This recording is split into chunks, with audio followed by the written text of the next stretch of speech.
Assalamualaikum warahmatullahi wabarakatuh. Innal hamdalillahi nahmaduhu wa nasta'inuhu wa nastaghfiruh wa na'udzu billahi min shururi anfusina wa min sayyiati a'malina. Man yahdihillahu fala mudhillalah wa man yudlilhu fala hadiyalah. Asyhadu an la ilaha illallah wahdahu la syarikalah wa asyhadu anna Muhammadan abduhu wa rasuluh la nabiyya wa la rasula ba'dah. Yaqulullahu ta'ala fil Qur'anil Karim, a'udzu billahi minasyaitonir rajim. Ya ayyuhalladzina amanu taqullaha haqqa tuqatih wa la tamutunna illa wa antum muslimun. Fa inna asdaqal hadithi kitabullah wa khairal hadi hadiyu Muhammadin sallallahu alaihi wasallam wa syarral umuri muhdatsatuha fa inna kulla muhdatsatin fid dini bid'ah wa kulla bid'atin dhalalah wa kulla dhalalatin finnar. Ma'asyiral muslimin, Bapak dan Ibu jamaah sekalian, a'azani Allah wa iyyakum.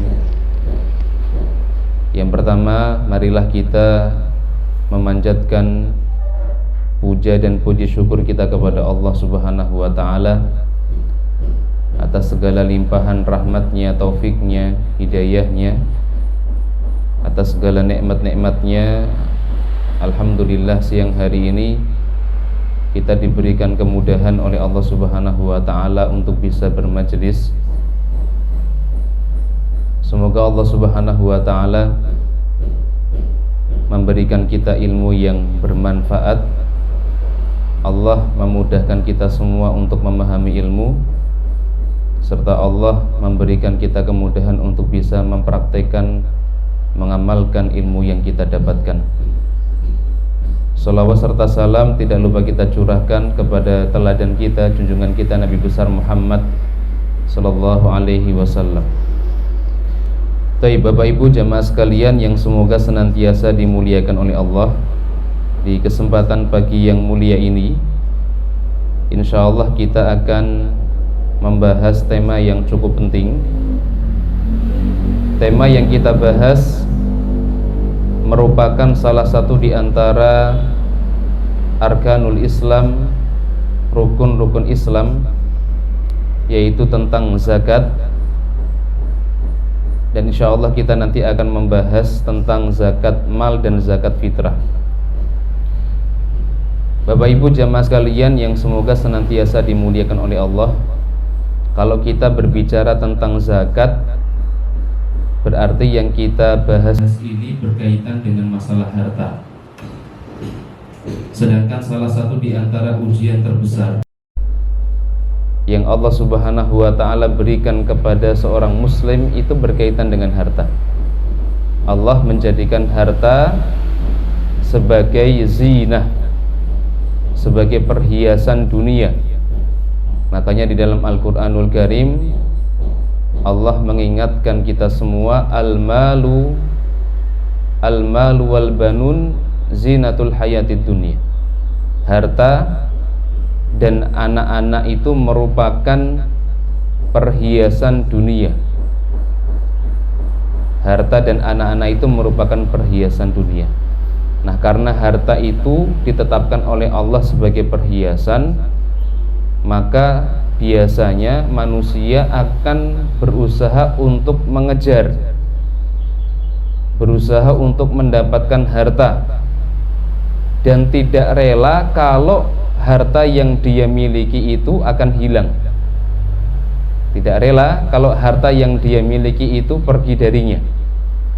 Biasanya tabiat manusia seperti itu ya. Oleh karenanya banyak di antara kaum muslimin ketika diuji oleh Allah Subhanahu wa ta'ala dengan perintah zakat, banyak yang tidak bisa, banyak yang tidak mampu.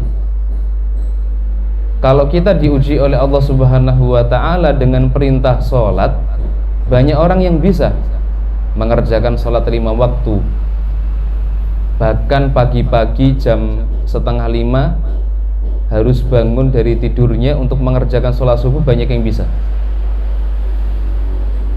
Ketika kita diuji oleh Allah dengan puasa, banyak orang yang mampu untuk melaksanakannya, mengerjakannya. Kenapa? Karena kalau kita mengerjakan ibadah sholat, kita mengerjakan ibadah puasa, kita nggak butuh modal. Kita tidak butuh mengeluarkan harta yang kita punya. Sholat ya tinggal sholat saja, puasa tinggal puasa saja. Sedangkan zakat kita dituntut oleh Allah untuk memberikan apa yang sebelumnya kita punya kepada orang lain. Nah, biasanya tabiat manusia dengan hal seperti ini itu susah, ya. Oleh karenanya, ketika Rasulullah SAW menjelaskan tentang zakat, Rasul mengatakan as-shadaqatu burhanun. As-shadaqah burhanun. Zakat atau yang kadang dibahasakan dengan sedekah itu adalah burhan. Rasul menyebut zakat sebagai burhan. Burhan itu artinya bukti. Maksudnya apa, Ustadz? Yang dimaksud dengan burhan di sini? Yang dimaksud dengan burhan di sini adalah bukti keimanan seorang hamba, bukti keimanan seorang muslim. Jadi kalau misalkan seseorang sudah bisa mengeluarkan zakat, mengeluarkan sebagian harta yang itu menjadi hak orang lain, maka keimanannya sudah lebih teruji. Kenapa? Karena dia mau untuk berkorban, merelakan apa yang dia punya untuk diserahkan kepada orang lain, ya. Jadi banyak orang-orang yang hari ini bisa mengerjakan ibadah-ibadah yang Allah Ta'ala wajibkan berupa sholat, puasa, tapi susah untuk mengeluarkan zakat. Kenapa? Karena boeman merasa sayang dengan hartanya. Kalau hartanya diberikan kepada orang lain, nanti hartanya akan berkurang atau bahkan hartanya akan habis. Padahal Rasulullah SAW beliau mengatakan, ma naqasat shadaqatun min malin. Kata Nabi SAW, harta itu tidak akan berkurang dengan sedekah. Harta itu tidak akan berkurang dengan zakat. Harta itu tidak akan berkurang dengan infak. Semakin sering kita berinfak, semakin rajin kita zakat, insya Allah harta itu akan tumbuh, berkembang, bertambah, ya. Ini mungkin untuk memukadimahi apa yang nanti akan kita bahas terkait dengan zakatul mal wa zakatul fitri, zakat mal dan zakat fitrah. Tayyib. Sekarang akan kita bahas, kita insya Allah akan membahas kitab fikih muyassar. Dan pembahasan pertama, al-babul awal fi muqaddimatiz zakat. Bab yang pertama terkait dengan pendahuluan zakat. Di sini dibahas tentang ta'rifuz zakah, pengertian zakat. Apa itu zakat? Nah, kalau kita berbicara tentang ta'rif atau pengertian di dalam istilah syariat, biasanya akan kita jelaskan pengertian dari sisi bahasa dan pengertian dari sisi syariat. Nah, dari sisi bahasa, az-zakatu fil lughah an-nama wa ziyadah. Zakat dari sisi bahasa itu artinya an-nama wa ziyadah, tumbuh, berkembang, dan bertambah. Tumbuh, berkembang, dan bertambah. Makanya tadi kita sampaikan hadis Nabi SAW, hakikatnya orang yang dia zakat itu hartanya tidak berkurang, tapi hartanya akan semakin bertambah, bertambah, dan bertambah. Meskipun bertambahnya di sini tidak identik dengan bertambah dari jumlah yang ada di dunia ini. Ya, misalkan apa? Misalkan kalau ada orang yang dia zakat, ada orang yang dia berinfak, itu pasti hartanya nanti akan dilipat gandakan oleh Allah. Sehingga sempat rame muncul keyakinan kalau saya berinfak 1 juta, maka nanti Allah akan mengembalikan 10 juta atau 10 kali lipatnya. Kan dulu pernah rame seperti itu, nggih? Ada keyakinan kalau kita berinfak 1 juta, maka Allah akan mengembalikan 10 kali lipatnya 10 juta. Sehingga ada orang-orang yang motornya disedekahkan, kalau kamu sedekah motor nanti akan dapat mobil. Kalau kamu sedekah mobil Avanza nanti dapatnya CR-V misalkan. Karena apa? Karena didoktrin kalau kita berinfak maka Allah pasti akan mengembalikan 10 kali lipatnya. Nah, ini keyakinan yang batil, keyakinan yang salah. Benar, Allah akan memberikan balasan berlipat ganda, bisa 10 kali lipat, bahkan bisa lebih dari itu. Tapi balasannya belum tentu dalam bentuk harta. Balasannya bisa jadi dalam bentuk rezeki yang lain. Apakah nanti Allah akan memberikan rezeki berupa makanan? Apakah Allah nanti akan memberikan rezeki berupa kesehatan? Apakah nanti Allah akan memberikan rezeki berupa teman-teman yang soleh? Atau bahkan Allah simpan kemudian nanti akan Allah Ta'ala berikan ketika di akhirat? Itu yang benar, ya. Makanya salah kalau hari ini ada orang yang dia berinfak kemudian dia berkeyakinan pasti Allah akan berikan 10 kali lipat. Kalau dia infaknya 1 juta, Allah akan kembalikan 10 juta. Bukan seperti itu, nggih. Taib, kita kembali lagi ke makna az-zakah fil lughah. Zakat secara bahasa artinya tumbuh, berkembang, bertambah. Yuqalu zaka zar'u idza nama. Maka dikatakan zaka az-zar'u, tanamannya itu tumbuh, idza nama, jika tanamannya itu adalah tanaman yang tumbuh, berkembang, bertambah tinggi, itu disebut dengan tanaman yang tumbuh.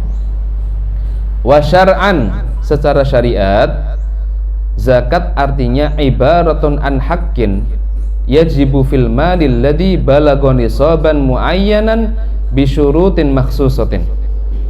Zakat artinya ibarah, ungkapan, an haqqin, tentang hak, yajibu fil mali, yang wajib untuk dikeluarkan dari harta, alladzi balagha nisaban, yang harta tersebut sudah mencapai nisab muayyan, tertentu, bisyurutin makhsusatin, dengan syarat-syarat tertentu, litaifatin makhsusatin, dan untuk orang-orang atau kelompok tertentu.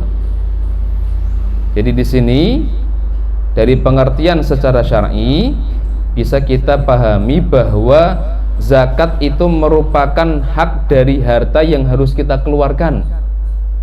Jadi kalau misalkan kita punya harta tersebut itu ada hak yang harus kita keluarkan untuk kita berikan kepada orang lain.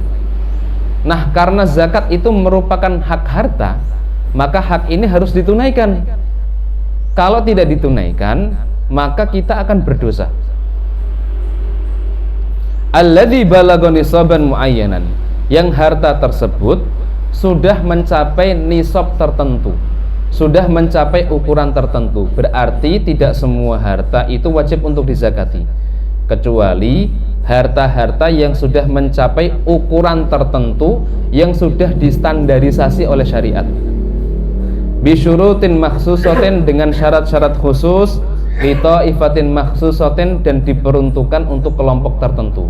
Berarti zakat itu tidak bisa diberikan kepada semua orang, tapi diberikan kepada kelompok-kelompok tertentu yang sudah diatur oleh syariat. Jadi nggak bisa sembarangan. Misalkan saya pengen zakat, ya sudah zakat saya tak berikan kepada ibu saya wes, ben gampang. Nggak bisa seperti itu. Kenapa? Karena ada kelompok-kelompok tertentu yang nanti diatur oleh syariat. Insya Allah nanti akan kita jelaskan, ya. Ini pengertian zakat yang dijelaskan secara syar'i. Wahiyya tuhratun lil abdi, dan tujuannya adalah untuk mensucikan seorang hamba, wa tazkiyatun li nafsihi, dan untuk membersihkan jiwanya. Berarti tujuan dari zakat itu adalah untuk mensucikan diri kita atau membersihkan jiwa kita. Mensucikan dari apa, Ustadz? Mensucikan diri kita dari dosa-dosa yang kita kerjakan. Misalkan, bahkan dalam hadis yang lain, dalam riwayat yang lain disebutkan salah satu di antara hikmah zakat kata Nabi SAW adalah tuhratun lis-shaim minal lagwi warrafath.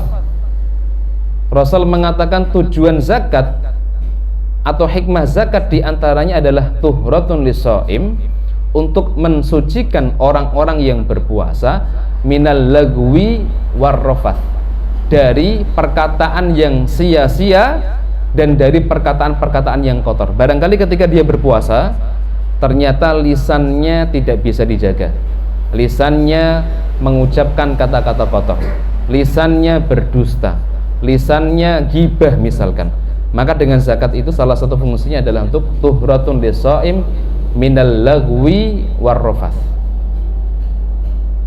wa tazkiyatun li nafsihi, untuk membersihkan jiwanya dari apa? Dari kotoran-kotoran, dari penyakit hati. Dan ini disebutkan oleh Allah Subhanahu wa taala di dalam surat At-Taubah ayat ke-103. Apa kata Allah? Khudh min amwalihim shadaqatan, ambillah dari sebagian harta mereka shadaqatan, sebagai bentuk zakat. Nah, ini Bapak Ibu yang Allah taala muliakan, zakat itu di dalam Al-Qur'an atau di dalam hadis terkadang bahasanya tidak disebut dengan bahasa zakat, tapi bahasanya menggunakan bahasa sodakoh. Sodakoh itu juga bisa diterjemahkan, diartikan zakat. Ambillah dari sebagian harta mereka sebagai zakat, tutahhiruhum wa tuzakkihim biha, dan dengan zakat itu kamu akan mensucikan mereka dan kamu akan membersihkan mereka. Ini bahkan sekali lagi disebutkan di dalam Al-Quran surat At-Taubah ayat ke-103 tentang faidah zakat adalah untuk membersihkan hati kita, membersihkan diri kita dari dosa, dari maksiat, dari penyakit hati dan lain sebagainya. Wahiyya sababun min asbabi isya'atil ulfah, dan zakat itu termasuk di antara sebab apa Ustaz? Sebab menyebarkannya atau sebab menyebarnya kasih sayang di antara kaum muslimin. Kalau kita saling berbagi, kalau kita saling memberi, bukan hanya dalam bentuk zakat sebenarnya, dalam bentuk hadiah sekalipun, itu akan memancing atau akan menjadikan kita sebagai sesama muslim ini saling menyayangi. Maka Nabi SAW beliau mengatakan tahadu tahabu, saling memberikan hadiahlah di antara kalian, maka kalian akan saling menyayangi. Apalagi kalau seandainya yang diberikan itu adalah zakat. Maka zakat itu salah satu di antara hikmahnya adalah untuk menyebarkan kasih sayang di antara kaum muslimin, wal mahabbah, dan cinta, wa takaful baina afrodil mujtama'il muslim, dan saling mencukupi kebutuhan di antara sesama muslim. Kalau misalkan kita membagi zakat, membayar zakat, maka kita bisa membantu mencukupi kebutuhan orang-orang yang tidak mampu, orang-orang miskin, orang-orang fakir. Taib, ini pengertian zakat yang disebutkan di dalam kitab fikih muyassar, baik itu secara bahasa maupun secara syariat. Nah, al-mas'alatu tsaniyah, permasalahan yang kedua tentang hukmuz zakah wa dalilu dzalik. Permasalahan yang kedua terkait dengan hukum zakat dan dalil tentang perintah untuk zakat. Dalil perintah untuk apa? Zakat. Nah, terkait dengan hukum zakat disebutkan az-zakatu faridhatun min faraidil Islam. Zakat itu termasuk di antara kewajiban-kewajiban yang Allah wajibkan di dalam Islam. Salah satu di antara kewajiban di dalam Islam. Wa ruknun min arkanil khamsah. Bahkan disebutkan di sini zakat itu termasuk salah satu di antara rukun Islam yang 5. Wa hiya ahammu arkanuhu ba'da shalah. Dan dia termasuk rukun yang paling penting setelah apa? Setelah sholat. Jadi zakat itu kalau di dalam urutan-urutan rukun Islam, posisinya adalah rukun setelah sholat. Yang pertama apa? Yang pertama syahadat. Yang kedua apa? Sholat. Yang ketiga zakat. Yang keempat baru puasa. Yang kelima apa? Haji. Berarti zakat ini berada di urutan nomor 3 di dalam rukun Islam. Liqaulihi ta'ala, kenapa zakat itu diwajibkan oleh Allah Ustaz? Thayyib, karena Allah Subhanahu wa taala berfirman di dalam surat Al-Baqarah ayat ke-43. Apa kata Allah? Wa aqimus shalah wa atuz zakah. Dan dirikanlah salat, tunaikanlah zakat. Dirikanlah salat, tunaikanlah zakat. Di dalam ayat ini Allah menggunakan fi'lul amri. Allah menggunakan kata kerja perintah. Kalau Bapak Ibu pernah belajar ilmu nahwu, di dalam ilmu nahwu itu kan fi'il, kata kerja itu ada 3 macam gitu. Yang pertama, kata kerja yang menunjukkan sesuatu yang telah terjadi, namanya fi'il madhi. Yang kedua adalah kata kerja yang menunjukkan sesuatu yang sedang terjadi atau akan terjadi, namanya fi'lul mudhari'. Yang ketiga, ada kata kerja yang menunjukkan sesuatu yang sifatnya perintah, namanya fi'lul amri. Nah, di dalam syariat kalau misalkan ada ayat yang di situ adalah sifatnya sebagai fi'lul amri atau kata kerja perintah, maka perintah di sini adalah perintah yang menunjukkan sesuatu yang wajib. Hukum asalnya adalah wajib, kecuali nanti ada qarinah, ada dalil-dalil yang menunjukkan bahwa itu tidak wajib. Ya. Maka di sini disebutkan wa aqimus shalah, dan dirikanlah salat. Di sini bentuknya perintah. Wa atuz zakah, tunaikanlah zakat. Bentuknya juga fi'lul amri, kata kerja perintah. Maka al-amru atau perintah di sini yadullu 'alal wujub, menunjukkan sesuatu yang wajib. Wa qauluhu ta'ala, kemudian firman Allah Subhanahu wa taala di dalam surat At-Taubah ayat ke-103. Tadi sudah kita sampaikan. Apa kata Allah? Khudh min amwalihim shadaqatan tutahhiruhum wa tuzakkihim biha. Ambillah, ini juga bentuknya fi'lul amri.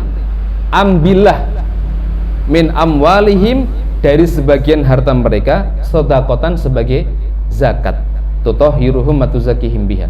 Maka dengan zakat itu engkau mensucikan mereka dan engkau akan membersihkan mereka.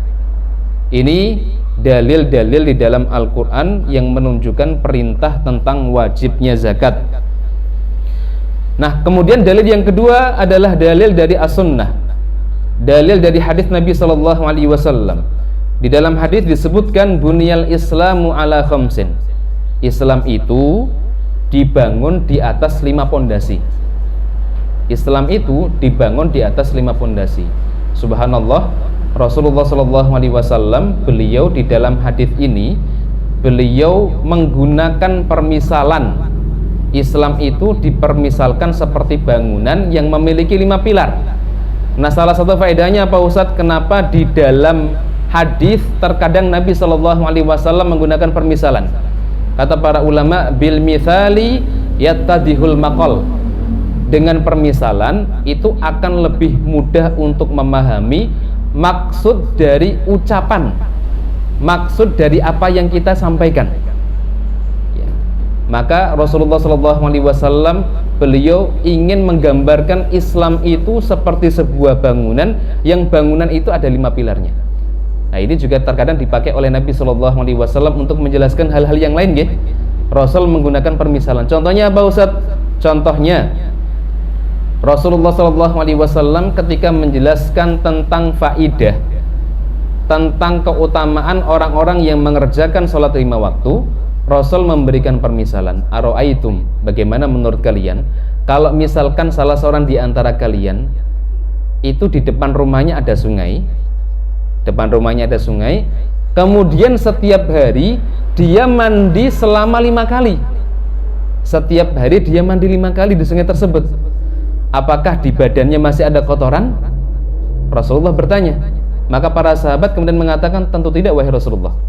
Maka Nabi kemudian menjelaskan, itulah permisalan orang-orang yang dia mengerjakan sholat seperti orang yang mandi 5 kali dikali, maka badannya itu akan bersih dari kotoran-kotoran. Itu contoh Rasulullah menggunakan permisalan. Bahkan di dalam ayat, di dalam Al-Quran pun Allah banyak menggunakan permisalan, Bapak Ibu. Ya, misalkan apa Ustaz? Misalkan ketika Allah membuat permisalan, orang yang bersedekah, orang yang berinfak itu seperti menanam sebuah biji dan biji itu akan tumbuh, ya. Kemudian tumbuh tanaman, kemudian muncul 7 cabang, ya. Dan masing-masing cabang ini ada 100 cabang yang lain. Ini Allah ingin memberikan gambaran bagaimana orang yang bersedekah, orang-orang yang berinfak itu Allah akan berikan pahalanya begitu banyak. Nah, ini akan semakin membuat kita lebih jelas dengan maksud dari ayat atau hadis yang disampaikan oleh Nabi.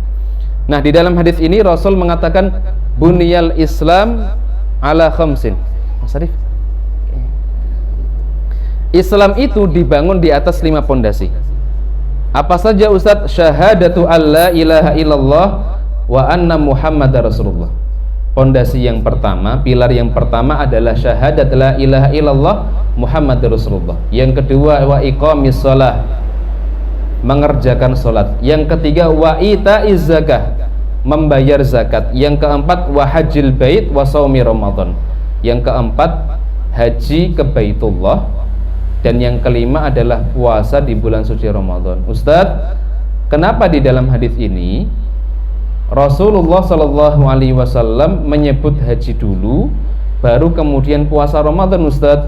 Nah, di sini para ulama kemudian menjelaskan bahwa Rasulullah Shallallahu Alaihi Wasallam ketika menjelaskan hadis ini, beliau maksudnya bukan untuk litartib, maksudnya bukan untuk menjelaskan urutan-urutan rukun Islam dari nomor 1 sampai dengan nomor 5. Tapi Rasulullah SAW mujarrad lidzikr, tujuannya hanya sebatas ingin menjelaskan rukun Islam itu ada 5. 5 apa saja? 5 itu ini. Seperti misalkan ada orang yang bertanya ke kita, anakmu berapa Pak? Anak saya 5. Siapa saja? Oh, nama anak saya ada fulan, fulano, fulani, fulanu, fulane misalkan. Tujuannya bukan untuk mengurutkan dari anak pertama sampai dengan anak kelima, tapi tujuannya hanya sebatas ingin menyebutkan nama anak-anaknya, seperti itu, ya. Ini terkait dengan penjelasan hadis Nabi Shallallahu Alaihi Wasallam. Intinya di dalam hadis ini Rasul menjelaskan salah satu di antara rukun Islam adalah itaiz zakah, membayar zakat. Nah, kemudian hadis yang lain, dalil yang lain apa Ustaz? Dalil yang lain adalah hadis dari Nabi Shallallahu Alaihi Wasallam ketika Rasulullah berpesan kepada Mu'adz bin Jabal. Jadi Mu'adz itu adalah sahabat Rasulullah yang Rasul utus ke negeri Yaman untuk berdakwah. Nah, sebelum Mu'adz bin Jabal ini berangkat untuk berdakwah, Rasulullah Shallallahu Alaihi Wasallam memberikan nasihat. Apa nasihatnya? Rasul mengatakan, ya Mu'adz, wahai Mu'adz, innaka ta'ti qauman min ahlil kitab. Mu'adz, nanti kamu akan mendatangi satu kaum dari ahli kitab, orang-orang Yahudi, orang-orang Nasrani, kebanyakan orang-orang Nasrani. Fad'uuhum ila syahadati alla ilaha illallah, maka serulah mereka supaya mereka bersaksi bahwasanya tidak ada Tuhan yang berhak untuk disembah kecuali Allah. Wa anni rasulullah, dan aku adalah utusan Allah. Fa inhum ata'uka lidzalik fa'alihim annallaha azza wa jalla iftaradu alaihim khamsa salawatin fi kulli yaumin wa lailatin. Kalau mereka sudah mengucapkan syahadat, maka serulah mereka supaya mereka itu mengerjakan sholat 5 waktu sehari semalam. Sholat 5 waktu sehari semalam. Fa'in ata'u lidzalik, kalau mereka sudah taat, sudah mengerjakan sholat 5 waktu, fa'alim annallaha ta'ala iftaradu alaihim shadaqatan fi amwalihim, maka kabarkanlah kepada mereka, kasih tahu mereka kalau Allah mewajibkan atas mereka untuk membayar zakat, menunaikan zakat fi amwalihim, dari harta-harta mereka.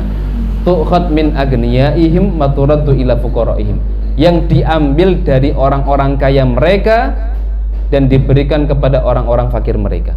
Ini dalil dari Nabi Shallallahu Alaihi Wasallam terkait dengan perintah untuk melaksanakan atau menunaikan zakat. Jadi sekali lagi, hukum zakat itu wajib atau fardu ain berdasarkan dalil dari Al-Quran. Yang kedua dalil dari As-Sunnah, plus ketiga. Yang ketiga apa? Waqad ajma'al muslimuna fi jami'il amsar ala wujubiha. Kaum muslimin telah berijma', bersepakat tentang wajibnya zakat, zakat. Wattafaqa sahabat ala kita limaniha, Bahkan para sahabat sepakat untuk memerangi orang-orang yang dia tidak mau membayar zakat. Jadi dulu di zaman sahabat, setelah Rasulullah SAW meninggal dunia, itu kan ada sebagian orang yang mereka punya keyakinan zakat itu hanya diwajibkan ketika Rasulullah masih hidup. Ketika Rasul sudah meninggal dunia, maka tidak wajib zakat. Nah, ini ujian yang pertama yang dialami oleh Khalifah Abu Bakar As-Siddiq. Maka salah satu di antara tindakan tegas yang diambil oleh sahabat Abu Bakar memerangi orang-orang yang nggak membayar zakat. Meskipun tindakan beliau awalnya ditentang oleh sahabat Umar bin Khattab. Ya, beliau tetap kekeh dan mengatakan, wallahi la uqatilan nas man farraqa baina shalah wa zakah. Demi Allah, saya akan perangi orang-orang yang membedakan antara kewajiban sholat dan kewajiban zakat. Kalau sholat itu wajib, zakat juga wajib. Ya. Ini salah satu di antara ketegasan sahabat Abu Bakar As-Siddiq radhiyallahu ta'ala. Dan akhirnya apa yang beliau kerjakan itu kemudian diridhoi atau disepakati oleh para sahabat yang lain. Fathabata bidzalika faridatu zakah bil kitabi was sunnah wal ijma. Maka disinilah kemudian ditetapkan kewajiban zakat dari Al-Quran, dari As-Sunnah, dan dari ijma'ul ulama atau ijma'ul ummah, kesepakatan kaum muslimin atau kesepakatan para ulama. Ini terkait dengan hukum mengeluarkan zakat dan dalil-dalilnya. Nah, sekarang akan kita bahas hukmu man ankaroha, hukum orang-orang yang mengingkari kewajiban zakat. Nah, ini penting sekali ini. Kenapa? Karena cukup banyak di sekitar kita orang-orang yang dia tidak mau bayar zakat. Ya, termasuk kalau saya lihat di kampung saya sendiri, itu banyak orang-orang yang dia sholatnya subhanallah, sholat bisa jalan, puasa jalan, tapi ketika wayai panen, ketika masanya panen, itu banyak yang nggak mau mengeluarkan zakat. Padahal sawahnya itu ada yang 2 hektar, 2 bau kalau kita ya, ada yang 2 bau, ada yang 2 bakon, ada yang sampai 5 dan lain sebagainya, tapi nggak mau mengeluarkan zakat. Ya, ini bahaya. Nah, kalau misalkan kita mendapati ada saudara kita yang seperti itu, nggak mau zakat, ini bagaimana hukumnya? Atau bagaimana kita menghukumi orang-orang seperti itu? Taib, di sini disebutkan, man ankara wujub zakah, man ankara wujub zakah jahlan biha wa kana mimman yajhal mithluhu dzalik imma li hadatsati ahdihi bil Islam aw li kaunihi nasha'a bi badiyatin ba'idatin anil amsar.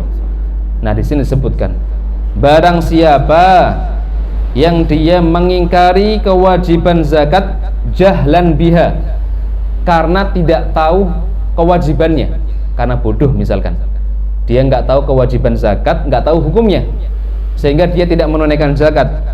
Imma li hadatsati ahdihi bil Islam, bisa jadi karena mungkin dia baru masuk Islam, mungkin orang-orang mu'alaf ya, baru masuk Islam, dia tidak tahu ilmunya sehingga dia tidak bayar zakat.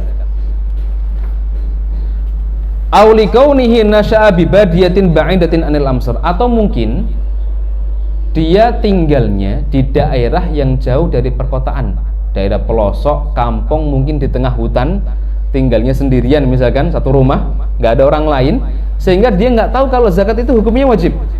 Ya.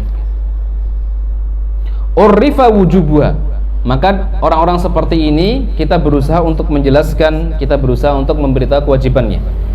Walam yuhkam bi kufrihi li'annahu ma'dzurun, dan orang-orang seperti ini tidak dihukumi kafir li'annahu ma'dzurun, karena mereka termasuk orang-orang yang mendapatkan uzur. Uzur apa? Al-uzru bil jahli, uzur karena kebodohannya, uzur karena ketidaktahuannya. Jadi kalau misalkan ada orang yang dia tidak membayar zakat karena ketidaktahuan, maka mereka termasuk orang-orang yang mendapatkan uzur. Wa in kana munkiruha musliman nasyian bi biladil Islam wa baina ahli ilmi. Nah, ini kalau misalkan yang mengingkari orang-orang yang dia tidak membayar zakat, musliman, dia seorang muslim, nasyian bi biladil Islam, dia hidupnya di negara Islam, wa baina ahlil ilmi, bahkan hidupnya di tengah-tengah ahlul ilmi, di tengah-tengah orang yang berilmu, ada pak yai, pak ustadz, ada orang-orang yang dia faham ilmunya, kemudian bahkan sudah dijelaskan, fahuwa murtadun tajri alaihi ahkamur riddah. Subhanallah. Maka dia dihukumi murtad, dia dihukumi keluar dari Islam dan berlaku untuk dirinya hukum-hukum riddah, berlaku untuk dirinya hukum-hukum orang yang murtad. Contohnya apa Ustaz?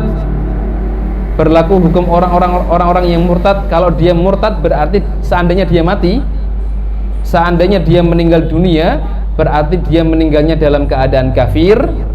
Dia tidak boleh disolati, dia tidak dikafani, dan dia tidak boleh dikuburkan di pekuburannya umat Islam. Naudzubillah. Ya, ini bahaya, ini konsekuensinya ini, nggih. Yustatabu thalathan. Maka dia disuruh untuk taubat 3 kali. Disuruh tobat 3 kali. Pertama dipaksa disuruh tobat. Kalau seandainya nggak mau, dicoba lagi. Kalau nggak mau, dicoba lagi sampai 3 kali.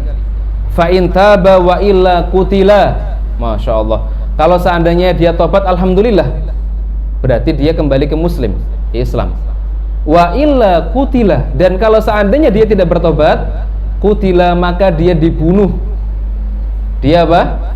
Dia dibunuh. Li'anna adillata wujubiz zakah zahiratun fil kitabi wa sunnah wa ijma'il ummah.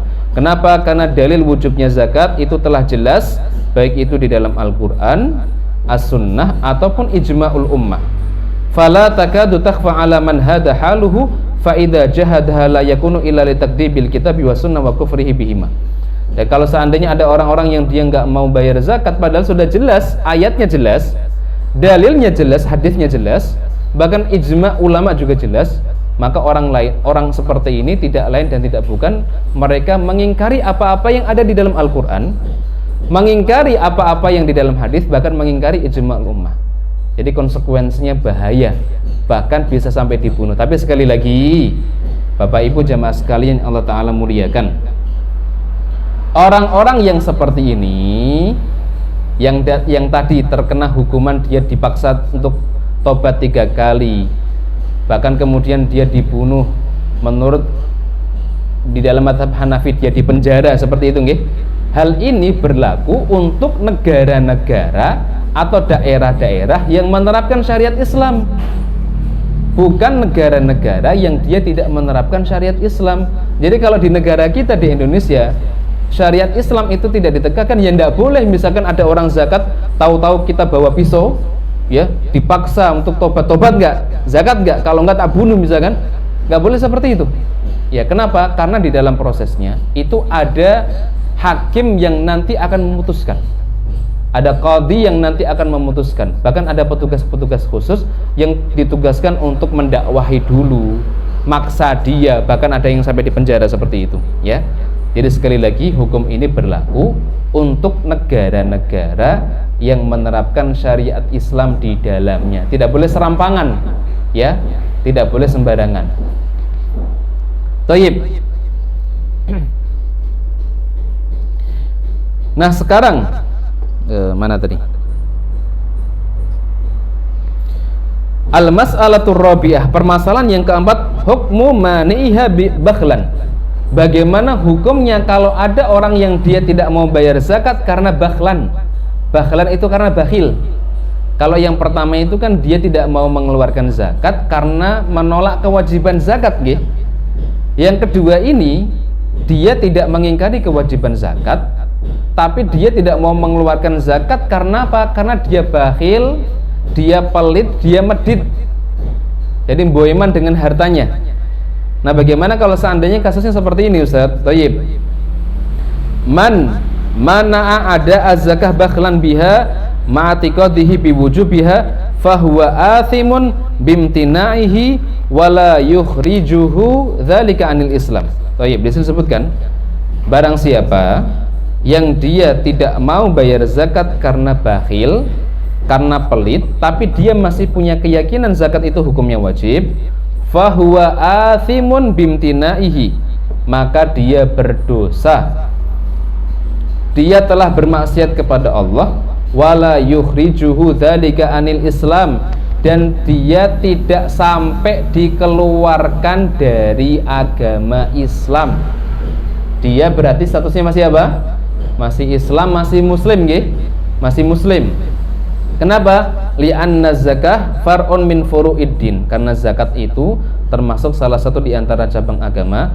Fala yukfar tarikuhu bimujarrad tarikihi, maka tidak dikufurkan, tidak dihukumi kafir kalau hanya sebatas meninggalkannya. Liqaulihi an mani'iz zakah, dalilnya apa Ustaz? Bahwa orang yang dia tidak mau bayar zakat tapi dia masih punya keyakinan zakat hukumnya wajib, dia masih Islam, dalilnya adalah hadis Nabi SAW. Jadi Bapak Ibu jamaah sekalian yang Allah Ta'ala muliakan, ini hadisnya panjang sebenarnya.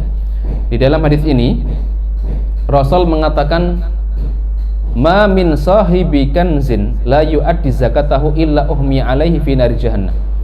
Rasul mengatakan, tidaklah seseorang yang dia memiliki harta tapi dia tidak mau mengeluarkan harta tersebut untuk dizakati, illa uhmiya alaihi fi nari jahannam, maka akan dipanaskan untuk dirinya lempengan-lempengan dari neraka jahanam. Fayuj'al safaih fatukwa biha jambaha wajabinuhu, maka kemudian akan disetrikakan. Jadi lempengan-lempengan tadi nggih, yang sudah dipanasi dengan neraka jahanam tadi, itu akan disetrikakan kemana? Ke lambungnya. Lambungnya disetrika, kemudian dahinya pun juga akan disetrika oleh Allah. Coba bayangkan, disetrika pakai lempengan-lempengan besi atau lempengan-lempengan yang terbuat dari dipanaskan pakai api neraka. Coba bayangkan ya. Hatta yahkumallahu baina ibadihi fi yaumin kana miqdaruhu 50 alfasana. Dan itu berlangsung Bapak Ibu sampai kapan? Sampai Allah akan menetapkan hukumnya di antara para hambanya 50.000 tahun kurang lebih. Coba bayangkan selama 50.000 tahun dihukum, disetrika terus. Thumma yara sabilahu imma ilal jannah wa imma ilan nar. Nah ini kalimatnya, intinya di sini. Setelah dihukum tadi oleh Allah, disetrika dengan menggunakan lempengan-lempengan yang telah dipanaskan dengan api neraka jahanam, maka Rasulullah kemudian mengatakan, thumma yara sabilahu imma ilal jannah wa imma ilan nar. Kemudian akan dilihat jalannya ini kemana, apakah dia masuk ke dalam surga ataukah dia masuk ke dalam neraka. Kalau Allah berkehendak dia masuk ke dalam surga, ya sudah, dia masuk ke dalam surga. Kalau Allah berkehendak dia masuk ke dalam neraka, dia masuk ke dalam neraka. Maknanya apa? Intinya apa? Intinya di sini Rasulullah SAW ini menjelaskan, orang yang dia tidak mau bayar zakat tapi masih mengimani zakat itu hukumnya wajib, dia benar disiksa oleh Allah, dihukum oleh Allah, tapi Allah masih memberikan dia kesempatan apakah dia masuk ke dalam surga atau neraka. Kalau seandainya dia kafir, misalkan dia dihukumi kafir, harusnya Allah tidak memberikan kesempatan untuk masuk ke dalam surga. Ya sudah, jalannya satu, apa? Neraka. Kenapa? Karena dia kafir kan? Karena dia kafir, dia murtad. Harusnya seperti itu kalau dia dihukumi murtad atau kafir. Tapi karena dia masih muslim, tapi muslimnya muslim yang fasik, maka ada kemungkinan dia masih bisa masuk ke dalam surga atau dia bisa jadi masuk ke dalam neraka. Tergantung apa? Tergantung Allah nanti, apakah Allah masukkan dia ke dalam surga atau neraka. Bisa dipahami nggih? Bisa dipahami nggih? Dalilnya kenapa orang yang dia menolak membayar zakat karena bakhil, kemudian dia masih mengimani atau meyakini zakat itu hukumnya wajib, dia masih muslim. Dia masih muslim. Walau kana kafiran lamma kana lahu sabilu ilal jannah. Ini mu'alif kemudian mengatakan, kalau seandainya dia kafir, dia murtad, maka tidak ada pilihan masuk untuk ke dalam surga. Wa hadza tu'khad minhu zakah qahran ma'at tazir. Dan dia kalau seandainya seperti ini nggak mau bayar zakat, maka dipaksa untuk mengeluarkan zakat. Fa in qatala dunaha qutila hatta yakhdha li amrillahi ta'ala. Kalau seandainya dia nggak mau mengeluarkan zakat setelah dipaksa, maka dia diperangi sampai dia tunduk terhadap perintah Allah Subhanahu wa taala. Nah, ini Bapak Ibu jemaah sekalian yang dimuliakan oleh Allah Subhanahu wa taala. Ya. Nah, dari sini sebenarnya sanksi atau konsekuensi dari orang-orang yang dia tidak mau bayar zakat itu ada dua macam ya. Yang pertama sanksi di dunia, yang kedua itu sanksi di akhirat.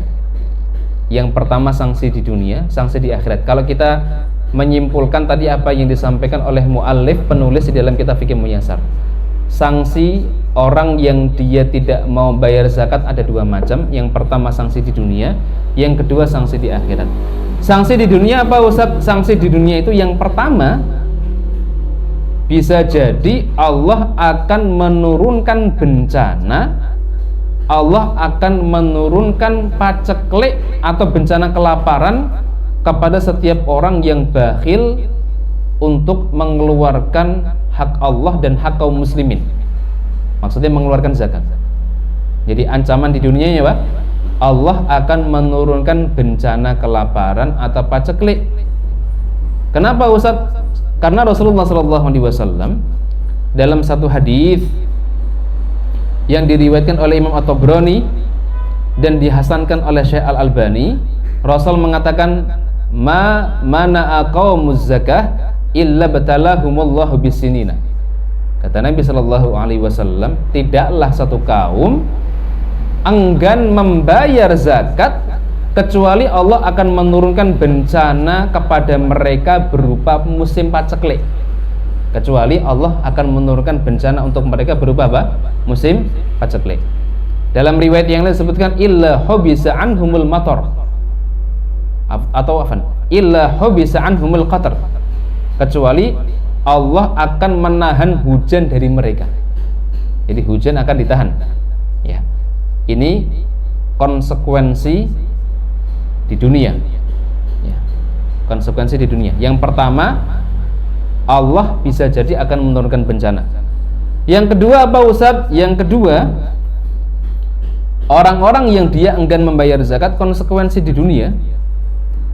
Konsekuensi di dunia menurut pendapat dari jumhur ulama, maka orang yang enggan membayar zakat ini dia dipaksa. Jadi hartanya dipaksa untuk dikeluarkan. Ini salah satu di antara contoh harta yang boleh diambil dengan cara paksa. Harta kaum muslimin itu kan hukum asalnya nggak boleh diambil, gitu. Tapi ada beberapa kondisi tertentu yang kita boleh mengambil. Contohnya ini, ketika ada orang yang dia wajib zakat tapi nggak mau bayar zakat, maka pemerintah melalui amilnya atau melalui petugas yang disuruh oleh pemerintah bisa maksa untuk ngambil harta orang yang terkena wajib zakat. Ya. Nah kemudian kalau seandainya dipaksa dia menolak, maka pemerintah atau penguasa itu boleh untuk memeranginya. Boleh untuk memeranginya.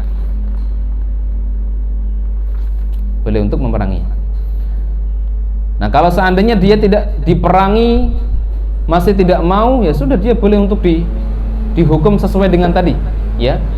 Dia dipaksa tadi, dipenjara, atau bahkan boleh untuk dibunuh. Tapi sekali lagi meninggalnya dalam keadaan muslim, tapi muslim yang fasik, sehingga dia masih punya hak untuk apa? Punya hak untuk dimandikan, punya hak untuk dikafani, punya hak untuk disolatkan, punya hak untuk dikuburkan di pekuburannya umat Islam. Ini pendapat dari jumhur ulama. Meskipun ada sebagian ulama yang berpendapat, Bapak Ibu, orang-orang yang dia nggak mau bayar zakat, meskipun dia meyakini zakat itu hukumnya wajib, kalau dia nggak mau bayar zakat, dia tetap kafir, dia murtad. Ini adalah pendapatnya Imam Ahmad bin Hanbal. Jadi Imam Ahmad bin Hanbal lebih tegas, ya. Imam Ahmad bin Hanbal lebih tegas. Ada dalilnya nggak Ustaz? Ada. Dalilnya apa? Beliau mengambil dalil di surat At-Taubah ke-11. Di surat At-Taubah ke-11 Allah berfirman, fa in tabu wa aqamus shalah wa atuz zakah fa ikhwanukum fid din. Kalau orang yang dia nggak mau bayar zakat tadi tobat, ya apa? Astagfirullah. Kalau misalkan mereka bertobat, kemudian mereka mengerjakan sholat dan membayar zakat, fa ikhwanukum fid din, maka mereka itu adalah saudara kalian seagama. Saudara kalian seagama. Maksudnya apa Ustaz? Maksudnya di sini Allah menjelaskan kalau ada orang yang dia tobat, yang sebelumnya nggak mau bayar zakat, kemudian dia akhirnya mau bayar zakat, maka mereka menjadi saudara kalian seagama. Berarti Imam Ahmad memahami seperti ini, Bapak Ibu. Berarti dia sebelumnya kafir, dia sebelumnya murtad, bukan saudara seagama kita. Berarti dia non muslim. Sehingga dipahami apa? Orang yang dia nggak mau bayar zakat, meskipun dia masih meyakini zakat itu hukumnya wajib, dia tetap dihukumi murtad atau kafir oleh Imam Ahmad. Ini khilaf bainal ulama ya. Tapi pendapat jumhur tadi apa pendapat jumhur? Pendapat jumhur dia masih muslim tapi muslim yang fasik. Ya. Nah, sanksi di akhirat apa Ustaz bagi orang yang enggan bayar zakat? Sanksinya subhanallah. Bapak Ibu bisa baca di surat At-Taubah ayat ke-34 35. Ya. Allah berfirman, "Walladzina yaknizuna adz-dzahaba wal fiddah wa la yunfikunaha fi sabilillah fabashshirhum bi'adzabin alim." Orang-orang yang dia nyimpen emas, nyimpen perak, enggak mau berinfak di jalan Allah, enggak mau zakat, maka berikanlah kabar gembira, maka berikanlah kabar kepada mereka dengan azab yang pedih. Maaf ya. Maka berikanlah kabar kepada mereka dengan azab yang pedih. Yauma yuhma 'alaiha fi nari jahannam. Kemudian Allah melanjutkan, pada hari ketika emas dan perak dipanaskan di neraka jahanam, fatukwa biha hibahuhum, fatukwa biha jibahuhum majunubuhum maduhuruhum. Maka kemudian emas dan perak yang dipanaskan tadi disetrikakan di lambung mereka, di dahi mereka, di punggung mereka. Masya Allah, ini hukumannya. Jadi bisa dibaca di surat At-Taubah ayat ke-34-35. Di dalam hadis Nabi SAW disebutkan, ada banyak sekali hadisnya, ya. Salah satunya apa? Salah satunya ya, orang yang dia nggak mau bayar zakat, ya, hartanya itu nanti akan dirubah oleh Allah pada hari kiamat menjadi seekor ular yang botak berbisa. Ya. Jadi muthilalahu maluhu yaumal qiyamah syuja'an aqra. Hartanya berubah menjadi ular botak berbisa, lahu zabibatani yutawwaquhu yaumal qiyamah. Kemudian ular ini punya dua taring dan ular itu akan dikalungkan di lehernya pada hari kiamat, ya. Sampai kemudian apa? Dia akan menggigit dengan rahangnya, ya. Kemudian ular ini akan mengatakan, ana kanzuka ana maluka. Aku ini adalah hartamu dan aku ini adalah simpananmu. Nah, ini contoh yang pertama. Contoh yang kedua apa Ustaz? Contoh yang kedua di antara azabnya, orang-orang yang dia punya hewan ternak, ya, mungkin punya sapi, punya kambing, punya onta yang sudah mencapai nisab zakat tapi nggak mau zakat. Nanti kambing, onta, domba, sapi ini pada hari kiamat akan menanduk orang-orang yang nggak mau bayar zakat tadi. Ditanduk, diinjek-injek, ya, ditanduk, diinjek sampai badannya itu hancur. Setelah yang terakhir selesai, ya, kambing yang terakhir atau sapi yang terakhir atau onta yang terakhir selesai, nanti balik lagi tuh, ditanduk lagi, diinjek-injek lagi, badannya balik lagi sehat, ditanduk lagi, diinjek-injek lagi, seperti itu terus, ya. Itu contoh sanksi di akhirat. Baik. Nah, ini Bapak Ibu jamaah sekalian yang dimuliakan oleh Allah Subhanahu wa taala terkait dengan hukum orang yang dia tidak mau bayar zakat. Nah, sekarang akan kita bahas fil amwalil lati tajibu fiha zakah. Harta-harta yang wajib untuk dizakati. Ini penting nih. Nanti bisa menjadi tolak ukur harta yang kita punya selama ini, apakah harta yang wajib untuk dikeluarkan zakat ataukah tidak, ya. Yang pertama bahimatul an'am. Kita akan jelaskan secara global dulu, insya Allah nanti akan kita jelaskan secara rinci, ya. Kita bahas global dulu. Pertama adalah bahimatul an'am, hewan ternak. Hewan ternak yang wajib dizakati apa Ustaz? Wahyal ibil wal baqar wal ghanam.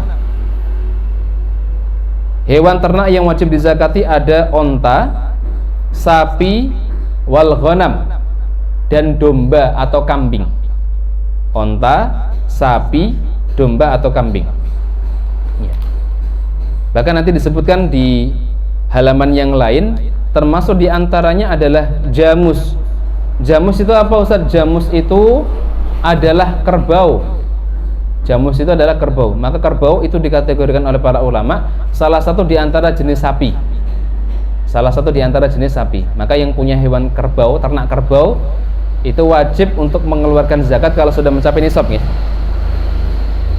Dalilnya apa Ustaz? Bahwa onta, sapi, domba atau kambing itu wajib untuk dikeluarkan zakat. Kata Nabi, ma min sahibi ibilin wala baqarin wala gunamin la yu'addi zakataha illa ja'at yaumal qiyamah a'dzam ma kanat. Tidaklah seseorang yang dia punya onta, punya sapi, punya kambing, la yuaddi zakataha, kemudian dia tidak mengeluarkan zakatnya, illa ja'at yaumal qiyamah a'dham makanat, kecuali hewan ternak itu akan datang pada hari kiamat a'dham makanat, dalam bentuk hewan yang badannya jauh lebih besar, wa asmanuhu dan dia badannya lebih gemuk, badannya tambah gede, tambah gemuk. Tantahuhu bikuruniha, mereka akan menanduk pemiliknya. Wa tata'uhu biadlafiha, diinjek-injek dengan kakinya. Kullama nafidat ukhraha adat alaihi awwalaha hatta yuqdha bainan nas. Setiap yang akhir selesai menanduk dan menginjak-injak, maka balik lagi tadi, yang pertama akan nginjak-injak lagi, nanduk-nanduk lagi, hatta yuqdha bainan nas, sampai diputuskan keputusan di antara manusia. Ini dalil terkait dengan onta, sapi, apalagi tadi, kambing atau domba atau kerbau. Yang kedua adalah an-naqdan. An-naqdan itu artinya dua alat tukar. Dua alat tukar itu apa, Ustaz? Wahuma az-zahab wal fiddah, yaitu emas dan perak. Emas dan perak. Alat tukar di zaman Nabi sallallahu alaihi wasallam itu kan bahan dasarnya dari emas dan perak, nggih. Ada dinar. Dinar bahan dasarnya apa? Dinar bahan dasarnya emas. Sedangkan dirham itu bahan dasarnya dari fiddah atau dari perak. Wa kadzalika ma yaqumu maqamuha minal umalat. Nah ini, selain emas dan perak yang wajib untuk kita zakati, ma yaqumu maqamuha minal umalat, apa-apa yang menduduki fungsi seperti emas dan perak itu juga wajib untuk dizakati. Contohnya apa? Minal umalatil waraqiyah al-mu'tadawilah al-yaum. Al-mutadawilah al-yaum, seperti mata uang kertas yang dipakai hari ini. Mata uang kertas yang dipakai hari ini itu termasuk komoditi, termasuk barang yang wajib untuk dizakati. Maka siapapun yang dia punya simpanan uang yang sudah sama nisabnya seperti nisab emas, maka dia wajib untuk mengeluarkan zakat. Ini yang tabungannya banyak-banyak ini, ya. Siap-siap ya. Liqaulihi ta'ala, sebagaimana firman Allah Subhanahu wa taala, walladzina yaknizuna adz-dzahaba wal fiddata wa la yunfikunaha fi sabilillah fabashshirhum bi'adzabin alim. Orang-orang yang nyimpan emas, orang-orang yang nyimpan perak, wa la yunfikunaha fi sabilillah, dan mereka tidak menginfakkan di jalan Allah, fabashshirhum bi'adzabin alim, maka kabarkanlah kepada mereka azab yang pedih. Azab yang pedih.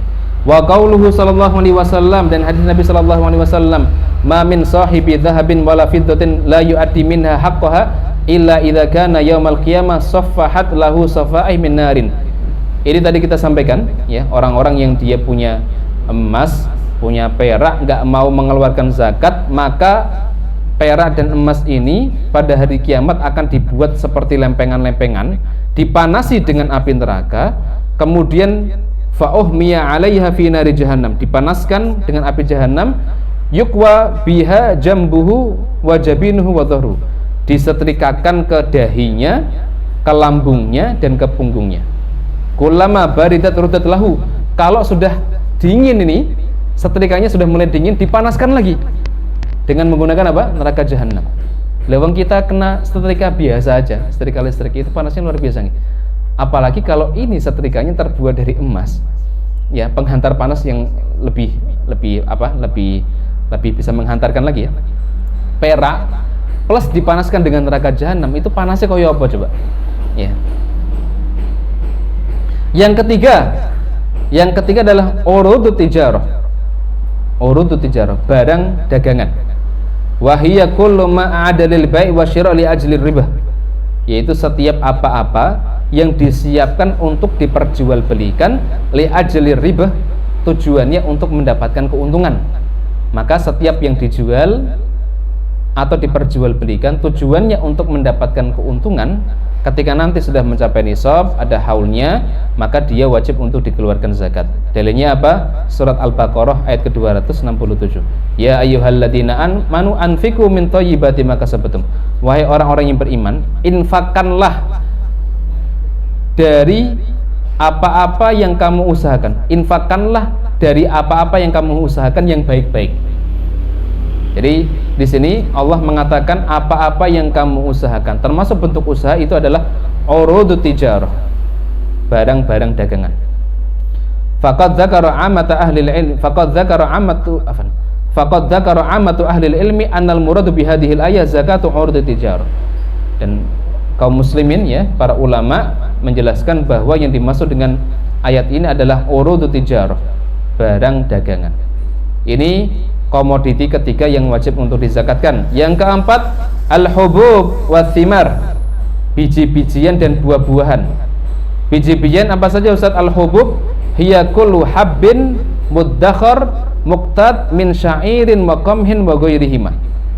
Setiap biji yang bisa untuk muddakhar, disimpan awet, muqtatun, bahan makanan pokok, baik itu dari gandum atau dari arus itu dari padi atau beras, maksudnya nggih, beras atau jagung. Wathimar hiya tamar wazabib, kemudian buah-buahan. Yang dimaksud dengan buah-buahan di sini apa Ustaz? Apakah buah apel, jeruk, mangga? Tidak. Yang dimaksud dengan buah-buahan di sini adalah at-tamru wazabib. Tamar itu apa? Kurma. Zabib itu kismis. Kismis itu anggur tapi yang dikeringkan nih. Liqaulihi ta'ala wa mimma akhrajna lakum minal ard. Nanti bisa dibaca dalilnya di surat Al-Baqarah 267 dan surat Al-An'am 141. Wa atu haqqahu yauma hasadih, dan berikanlah hak-haknya, zakatnya yauma hasadih, di waktu ketika sudah hasad, di waktu ketika sudah panen. Ini sekaligus bisa menjadi pelajaran bagi kita semua bahwa biji-bijian, buah-buahan yang wajib untuk dikeluarkan zakat tadi dikeluarkannya ketika musim panen. Jadi kalau sudah panen ya dizakati, tidak nunggu haul 1 tahun. Maka kalau misalkan Bapak Ibu ada yang garap padi, ya nanam padi, zakatnya ketika sudah panen. Zakatnya ketika sudah panen, tidak harus nunggu 1 tahun. Nah kemudian yang kelima yang wajib dizakati apa? Al-ma'adin warikas. Al-ma'adin itu barang tambang, rikas itu barang temuan. Barang temuan. Al-ma'adin hiya kullu ma kharaja minal ardi mimma yukhlaqu fiha.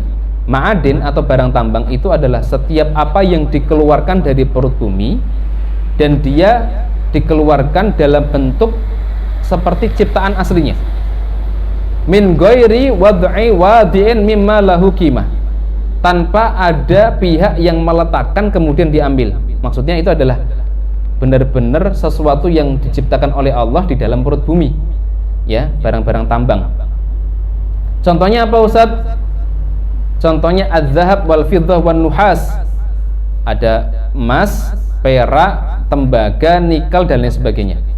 Ini barang tambang. Warikas, sedangkan rikas barang temuan itu. Barang temuan itu apa Ustaz? Ma yujadu fil ardi min dafa'inil jahiliyah. Yang dimaksud dengan rikas barang temuan itu bukan kita nemu barang di pinggir jalan, ya, atau mungkin di tempat-tempat umum nemu uang 1 tas misalkan, ya, atau nemu emas 1 kilo barangkali, ya, lagi jalan-jalan qadarullah ada emas 1 kilo kemudian kita ambil. Ini bukan rikas. Ini bukan rikas. Nah seperti ini namanya luqotoh. Luqotoh itu adalah barang temuan yang kita punya 2 pilihan, apakah mau mengumumkan ataukah mau meninggalkan. Kalau mau diumumkan, alhamdulillah, diumumkan selama 1 tahun. Kalau tidak ada yang mengaku, baru kemudian boleh kita pakai.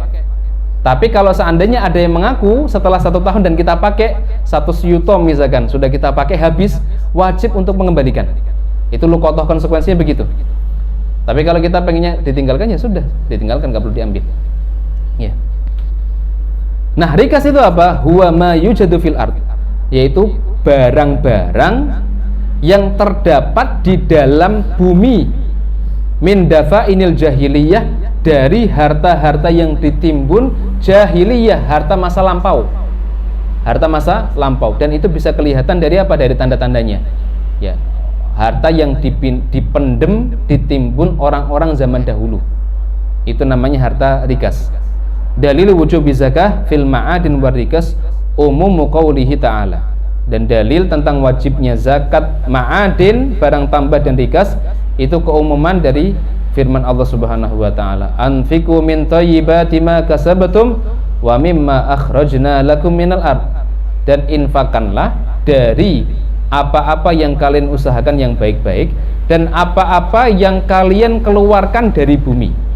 Maka barang tambang itu kan kita keluarkan dari bumi, atau rikas kita lagi gali, misalkan gali tanah, pengen bikin sumur, tiba-tiba nemu emas, misalkan peninggalan zaman Majapahit atau peninggalan zaman kerajaan zaman dulu misalkan, ya. Qala al-Imam al-Qurtubi fi tafsirihi ya'ni nabat wal ma'adin wa rikas. Yang dimaksud dengan ayat ini menurut Al-Imam Al-Qurtubi adalah an-nabat, tanaman-tanaman, wal ma'adin, barang tambang, war rikas, kemudian barang temuan. Ini berkaitan dengan komoditi, barang-barang yang wajib untuk kita zakatkan. Nah, sekarang akan kita bahas syarat-syaratnya dulu Bapak Ibu. Sebelum kita bahas lebih rinci, nisabnya emas berapa, nisabnya perak berapa, nisabnya zakat pertanian berapa, atau nisabnya sapi berapa, nisabnya kambing berapa. Kita akan bahas dulu siapa yang wajib untuk mengeluarkan zakat. Ini penting supaya apa? Supaya kita bisa tahu apakah saya ini termasuk orang yang wajib untuk mengeluarkan zakat ataukah tidak. Ya. Karena ada orang-orang hari ini yang merasa dia nggak wajib mengeluarkan zakat, padahal dia wajib untuk mengeluarkan zakat. Misalkan Bapak Ibu yang Allah Ta'ala muliakan, tadi hari ini ada yang bertanya ke saya, ada yang bertanya, Ustadz, kalau misalkan ada orang dia punya kelainan mental, ya, mungkin Down syndrome kah, atau mungkin orang gila kah? Apakah dia wajib zakat, Ustadz? Dia punya harta nih, dia punya harta yang banyak. Apakah dia wajib zakat mal? Karena dia mengira nggak wajib. Dia mengiranya nggak wajib. Wajib betul Mbak? Wajib zakat. Ya. Makanya kan kita bahas siapa saja yang wajib untuk zakat. Nah, Bapak Ibu jamaah sekalian yang dimuliakan oleh Allah Subhanahu wa taala. Tajibu zakah ala man tawaffarat fihi syurut al-atiyah. Zakat itu wajib bagi orang-orang yang terpenuhi syarat-syarat sebagai berikut. Yang pertama apa? Al-Islamu. Pertama Islam, Muslim.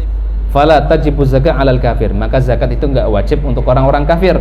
Kenapa? Li'annaha ibadatun maliyatun yutaqarrabu biha al-muslim ila Allah jalla wa ala. Karena zakat itu adalah ibadah harta, tujuannya adalah untuk mendekatkan seorang muslim kepada Allah Subhanahu wa taala. Wal kafir la tuqbal minhu al ibadah. Sedangkan orang-orang kafir ibadahnya enggak diterima. Mereka mau zakat, semua harta yang mereka punya dizakatkan. Misalkan ada orang kafir zakat 1 triliun misalkan, ya enggak diterima. Atau zakat 50 triliun misalkan, ya enggak diterima. Kenapa? Karena zakat bagian dari ibadah. Dan ibadah yang diterima adalah ibadahnya kaum muslimin, ya, ibadahnya kaum muslimin. Hatta yadkhula fil Islam, sampai dia masuk Islam. Dikaulih ta'ala, wa ma mana'ahum an tuqbala minhum nafaqatuhum illa annahum kafaru billahi wa bi rasulih. Bahkan di dalam surat At-Taubah ayat ke-54 jelas. Dan tidaklah mana'ahum, menghalangi mereka, an tuqbala minhum nafaqatuhum, diterimanya nafkah mereka, zakat-zakat mereka, illa annahum kafaru billah, kecuali mereka karena mereka masih kafir kepada Allah, kafir kepada Rasulullah. Jadi kalau mereka kafir kepada Allah, kafir dengan Nabi, apa yang mereka nafkahkan, apa yang mereka infakkan, mereka sedekahkan, zakatkan, gak akan diterima, tertolak. Fa idza kanat la tuqbala minhum fala faidata fi ilzami biha. Nah, kalau misalkan zakatnya tidak diterima, maka nggak ada faedahnya kalau zakat itu diwajibkan atas mereka. Begitu nggih. Nah, dalil dari hadis Abu Bakar As-Siddiq, perkataan Abu Bakar As-Siddiq nggih, hadhihi faridatus shadaqah allati faradhaha Rasulullah sallallahu alaihi wasallam 'alal muslimin.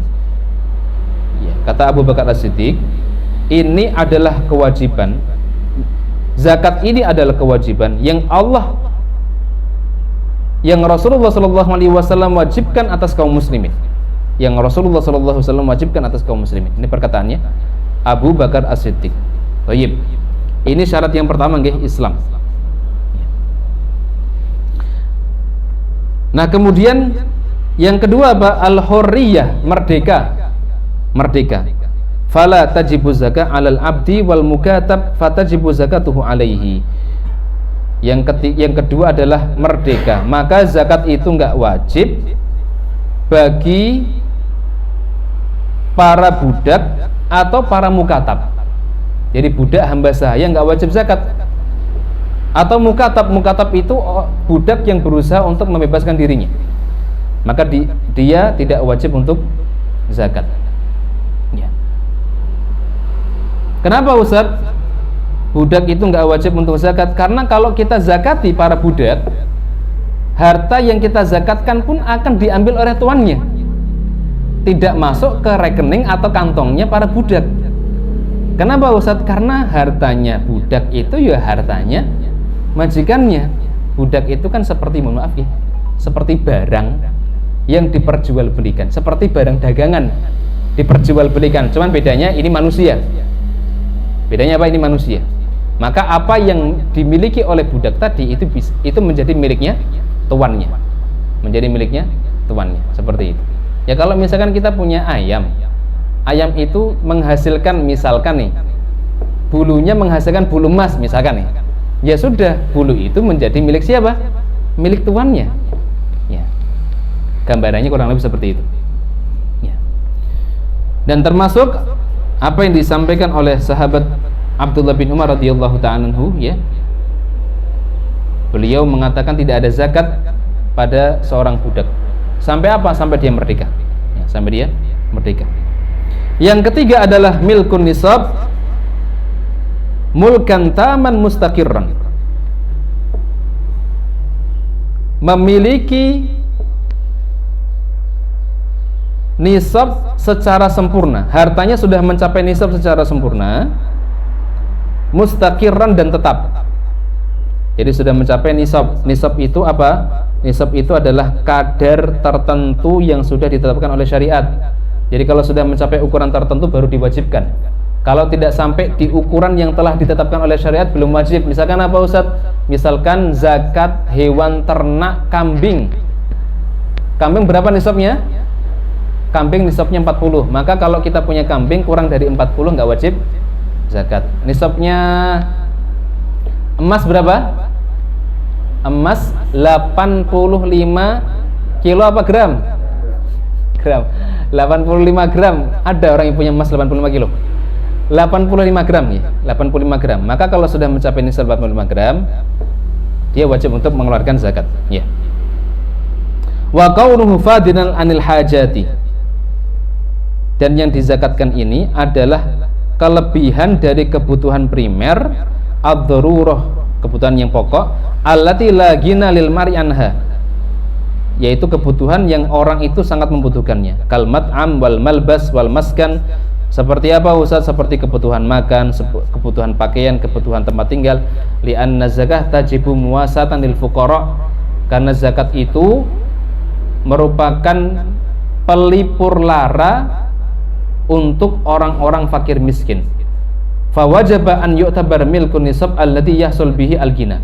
Maka wajib untuk mempertimbangkan nisab yang dengannya kekayaan itu terwujud al-mu'tabar, yang menjadi patokan. Jadi Bapak Ibu jamaah sekalian yang Allah Ta'ala muliakan, syarat yang ketiga ini terkait dengan harta itu sudah mencapai nisab nih. Jadi kalau seandainya harta itu tidak mencapai nisab, maka dia tidak wajib untuk dizakati. Makanya di dalam masalah zakat gaji atau zakat penghasilan itu ada khilaf di antara para ulama. Ada yang mengatakan zakat penghasilan atau zakat gaji itu ada yang mengatakan tidak ada. Ada yang mengatakan tidak ada. Ya, sehingga yang mengatakan tidak ada itu menentang sekali kalau misalkan ada orang-orang yang dia mengeluarkan zakat, ya, atau mungkin ada perusahaan yang gaji karyawannya itu dipotong setiap bulan, ya, tujuannya untuk zakat. Tujuannya untuk zakat. Kenapa ditentang? Karena kalau seandainya gaji itu dipotong, padahal gaji itu belum dikurangi untuk kebutuhan dia sehari-hari. Taruhlah dia gajinya gede, misalkan 7 juta misalkan, atau 10 juta. Ternyata kebutuhan biaya hidupnya 8 juta. Berarti dia punya uang berapa itu? 2 juta. Padahal zakat diambil dari orang-orang yang kaya. Tu'khad min agniyaihim wa turaddu ila fuqaraihim, diambil dari harta orang-orang yang kaya, diberikan kepada orang-orang miskin. Ya. Makanya kalau misalkan modelnya seperti ini, itu banyak yang menentang. Ya. Jadi gaji dipotong setiap bulannya. Ya, padahal belum diperjelas gaji itu nanti ada kebutuhan-kebutuhan primer untuk kebutuhan hidupnya sehari-hari, untuk makanan, untuk pakaian, atau untuk tempat tinggal. Ya, kan kasihan kalau seandainya diambil zakat ternyata ujung-ujungnya kebutuhannya lebih besar misalkan daripada kebutuhannya daripada pemasukannya misalkan. Kasihan. Ya. Makanya di dalam kitab Sahih Fiqh Sunnah disebutkan kalau kita pengen mengeluarkan mengeluarkan zakat gaji, caranya bukan seperti itu. Caranya kita punya harta dulu, harta kita atau simpanan uang kita sudah mencapai nisab untuk wajib dizakati. Nisabnya sama seperti nisab apa? Nisab emas. Emas berapa? 85 gram. Berarti kalau ada orang dia punya simpenan uang 85 gram emas. 85 gram kalau diuangkan berapa sekarang, Bu? 1 gramnya berapa sekarang? 1 jutaan. 1 jutaan nih. Taruhlah 1 gram 1 juta. Berarti kalau 85 gram 85 juta. Nah, cara mengeluarkannya bagaimana? Kalau ada orang dia sudah punya tabungan 85 juta, kemudian setiap bulan dia mendapatkan pemasukan dari gaji, kemudian gaji itu menjadi tabungannya, maka dikeluarkannya dari situ. Dikeluarkannya dari simpanan uang kita yang sudah mencapai nisab. Simpanan uang kita yang sudah mencapai nisab, kemudian nanti muter 1 haul ditambah dengan gaji bulanan kita yang sudah kita keluarkan untuk kebutuhan primer. Sisanya berapa dimasukkan ke tabungan. Maka yang kita keluarkan sejumlah tabungan yang kita punya. Kalau sudah mencapai haul 1 tahun, ya. Saat kalau ternyata di bulan patokannya apa? Bulan Muharram misalkan terkumpul 85 juta, sudah mencapai nisab, kan dikeluarkannya kan bulan Muharram berikutnya, nggih. Jadi haul 1 tahun itu patokannya bukan kalender Masehi, tapi patokannya adalah kalender Hijriyah atau Qamariyah. Makanya kalau kita pengen membuat patokan zakat, patokannya jangan bulan Januari, Februari, Maret, jangan. Kenapa? Karena jumlah bilangan bulannya itu berbeda dengan bulan Qamariyah. Patokan kita adalah kalender Hijriyah atau Qamariyah. Ya. Jadi misalkan bulan Muharram kita punya uang 85 juta. Ternyata di bulan setahun berikutnya, Bu, bulan Muharram lagi terkumpul uang 100 juta. Nah, yang kita keluarkan berapa persen? Dari 85 juta kah atau dari 100 juta kah? Maka pendapat dari ulama-ulama al-mu'asir yang sekarang, mereka lebih menganjurkan supaya kita ngambil zakatnya dari harta terakhir yang terkumpul, yaitu berapa tadi? 100 juta. Jadi 2,5% dari 100 juta. Taib, lanjut lagi tadi sama tadi. Haul ya tadi. Oh, milku nisab mencapai nisab. Yang keempat adalah haulanil haul alal mal. Berlalu 1 haul dari harta yang kita miliki. Wadzalika bi an yamur 'ala nisab fi hauzati malikihi athna'a asyra syahran qamariyan. Jadi yang dimaksud dengan haul itu adalah ketika harta itu sudah menjadi milik dirinya atau penguasaan, sudah menjadi kekuasaannya, sudah bisa dia kuasai. 12 syahran qamariyan, selama 12 bulan patokannya adalah qamariyan. Liqaulihi sallallahu alaihi wasallam, la zakata fi malin hatta yahul alaihi al-haul. Tidak ada zakat sampai berlalunya 1 haul atau 1 tahun. Wa hadza syart khas bi bahimatil an'am wan naqdaini wa urudut tijarah. Dan ini berlaku untuk apa? Untuk hewan ternak, untuk alat tukar emas perak, dan untuk zakat harta perdagangan. Amma zuru wa thimar wal ma'adin wa rikas fala yushtaratu laha al-haul. Adapun tanaman seperti buah-buahan dan biji-bijian, tambang, rikas, maka tidak disyaratkan untuk 1 haul atau 1 tahun. Kenapa? Karena ayatnya bunyinya wa'atu haqqahu yauma hasadi. Tunaikanlah hak-hak dari harta tadi yauma hasadi, hari di mana dia panen, ya, dari kalau buah-buahan dia panen ya, atau menghasilkan tanaman tadi, seperti itu. Ini terkait dengan syarat-syarat harta yang wajib untuk kita zakati. Nah, tadi kita bahas masalah anak kecil, ya. Jadi anak kecil ataupun orang gila ataupun orang yang dia mungkin kekurangan akal, as-safah misalkan. As-safah itu orang yang kurang akal seperti Down syndrome atau mungkin orang idiot. Maka ketika mereka sudah punya harta yang sudah mencapai nisab, dan harta ini termasuk harta yang wajib dizakatkan, sudah mencapai haul juga, maka wajib untuk dikeluarkan zakat. Kenapa? Karena zakatul mal, zakat mal itu kaitannya dengan hak harta yang harus diberikan kepada fakir miskin. Tidak ada hubungannya dengan kondisi orangnya. Tidak ada hubungannya dengan kondisi orangnya. Jadi yang menjadi tolak ukurnya adalah harta yang dia punya. Kalau dia sudah punya harta yang sudah mencapai nisab, sudah mencukupi haul, ya sudah, harta itu dikeluarkan. Meskipun apa? Meskipun dia anak kecil. Kalau anak kecil dia punya harta misalkan 1 triliun, kalau nggak dizakatkan kan, ya berarti sayang banget. Itu ada hak fakir miskin di situ. Maka meskipun dia anak kecil tetap wajib untuk dikeluarkan zakat. Ya. Kalau zakat warisan ada nggak? Zakat warisan. Kemarin saya dapat pertanyaan dari salah seorang mantan wali santri, ya, wali santri alumni. Beliau bertanya terkait dengan warisan. Jadi punya warisan, tapi qadarullah warisannya belum dibagi. Apakah wajib untuk dikeluarkan zakat? Ya. Pertama yang harus diteliti dulu, 1, apakah tarikahnya, harta yang ditinggalkan itu termasuk harta yang wajib dizakati ataukah tidak. Kalau peninggalannya itu berupa tanah, rumah, motor, wajib dizakati bukan? Enggak wajib. Mau tanahnya 50 hektar misalkan, gitu, ya enggak wajib untuk dizakati. Atau rumahnya ada 10 misalkan, enggak wajib dizakati. Kenapa? Karena itu bukan termasuk jenis-jenis barang yang wajib untuk dizakatkan. Pertama dipastikan dulu, hartanya termasuk harta yang wajib dizakati ataukah tidak. Ya, kalau dia termasuk harta yang wajib dizakati, berarti itu wajib untuk dikeluarkan zakat. Sehingga apa? Sehingga harus dibagi. Kalaupun tidak mau dibagi dulu, minimalnya dia tahu bagiannya berapa.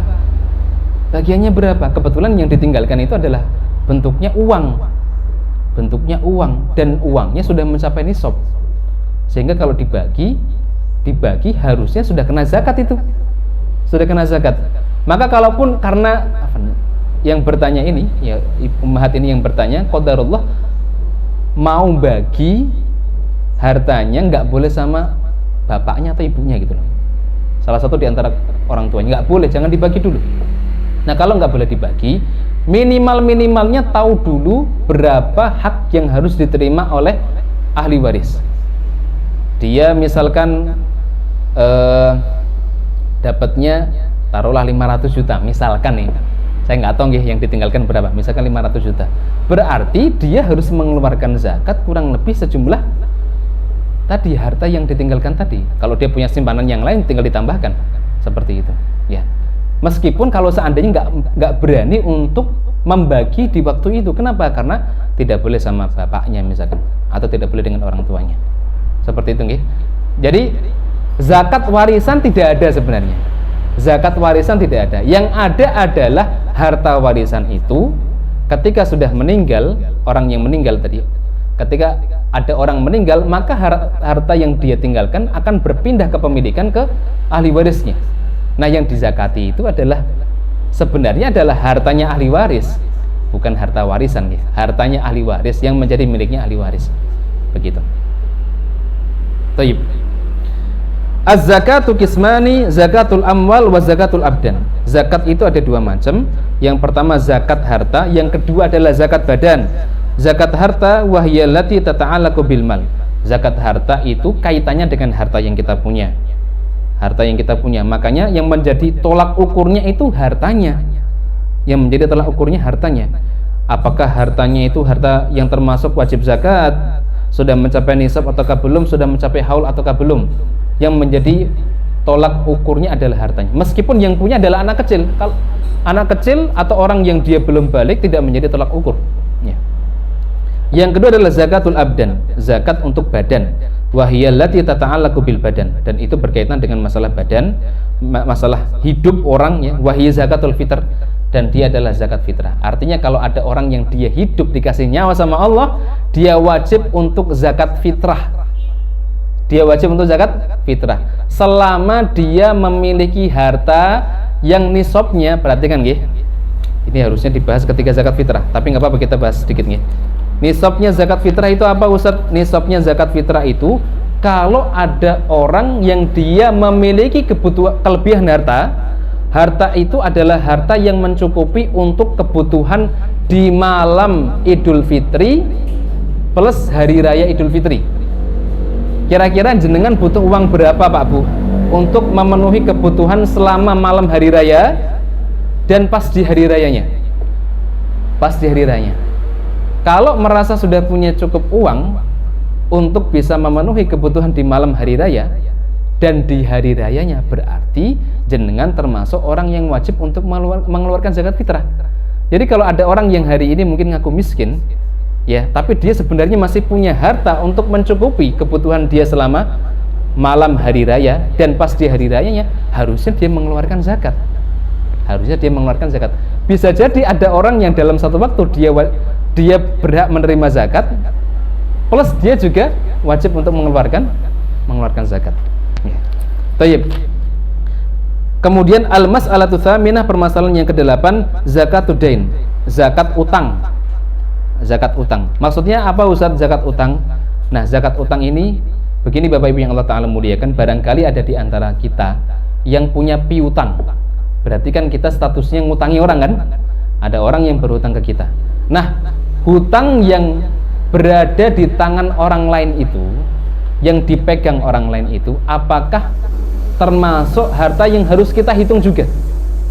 Misalkan ada fulan, dia ngutangi orang lain 1 miliar.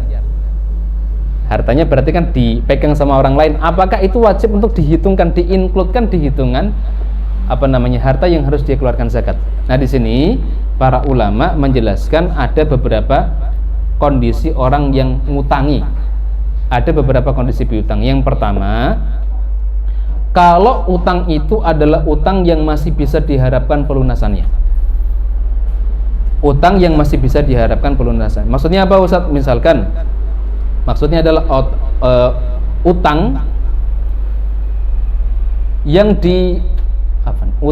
dibebankan apa? Ada orang yang utang, orang itu ngaku bahwa dia telah berhutang dengan si fulan, dan dia masih bisa diharapkan untuk uangnya balik, masih bisa nyaur, masih bisa bayar meskipun masih nyicil. Maka apa yang dimiliki atau harta yang diutangi itu dihitung. Utangnya 1 miliar ya dihitung 1 miliar. Utangnya 5 miliar ya dihitung 5 miliar. Seperti itu. Nah, yang kedua adalah kondisi apabila utang itu tidak bisa diharapkan pelunasannya. Misalkan apa? Misalkan yang diutangi ternyata nggak ngaku, ditarik susah, ya, ditarik susah. Atau mungkin dia orang miskin yang akhirnya nggak bisa bayar, bisa bayar utang. Ya. Maka seperti ini para ulama menjelaskan yang dihitung adalah ketika orang itu baru bisa bayar. Jadi ternyata setelah berjalan 10 tahun ternyata baru bisa bayar di tahun ini misalkan, maka yang dihitung zakatnya adalah di tahun ini. Tidak harus dia mengqadha atau mengganti utang mengganti wajib zakat di tahun-tahun sebelumnya. Wajib zakat di tahun-tahun sebelumnya. Ini berkaitan dengan zakatul dain, zakat utang. Sudah waktu.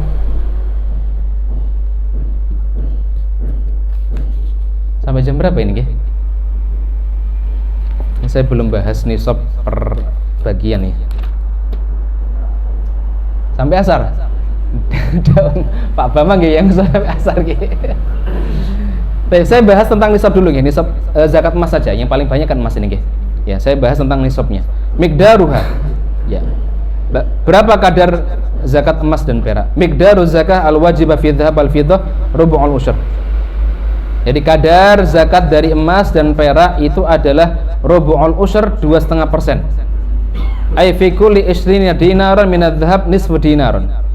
Maksudnya apa? Setiap 20 dinar itu wajib untuk dikeluarkan zakat setengah dinar. Setiap 20 dinar itu wajib dikeluarkan zakat setengah dinar. Ya. Wa ma zada fa bihisabihi qalla au kathur. Dan setiap bertambah ya nanti dikalkulasikan mengikuti jumlah dinarnya atau jumlah emasnya. Wa fi kulli mi'atai dirham minal fiddah khamsatu dirham. Setiap 200 dirham zakatnya 5 dirham. Setiap 200 dirham zakatnya 5 dirham. Nah, pertanyaannya 20 dinar itu berapa gram Ustadz? Nah, berarti kita ngitungnya dari 1 dinar dulu. 1 dinar itu berapa gram? Tahu bukan Pak Bu? 1 dinar itu kalau tidak salah 4,25 gram. 1 dinar itu 4,25 gram. Berarti kalau 20 dinar berapa itu? 4,25 kali 20 ketemunya 85 gram. Maka zakat emas itu setiap 85 gram. Nisabnya 85 gram. Kalau dirham berapa Ustaz? Dirham jarang yang punya kan? Kalau dirham itu saya nggak tahu Pak, dirham itu berapa ya? Dirham itu sekitar 595 graman, 200 dirhaman, sekitar 595 graman atau 600-an lah kurang lebih ya. Ya, wallahu alam ya, ini berapa ini? Ya, khilaf nih. Nanti silakan dicari ya. Tapi yang paling sering emas ya. Ya. Yushtarat li wujubi zakah fi dhahab wal fiddah asyurut at-tadiyah. Nah ini disyaratkan wajib zakat emas dan perak dengan syarat-syarat sebagai berikut. 1. Bulughun nisab. Pertama sudah mencapai nisab. Ya. Yang kedua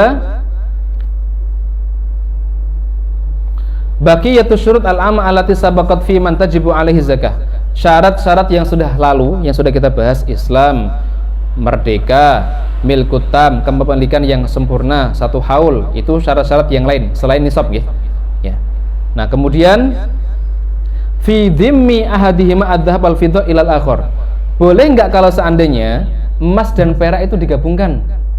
Jadi misalkan ada orang dia punya emas 50 gram, sudah mencapai nisab kan?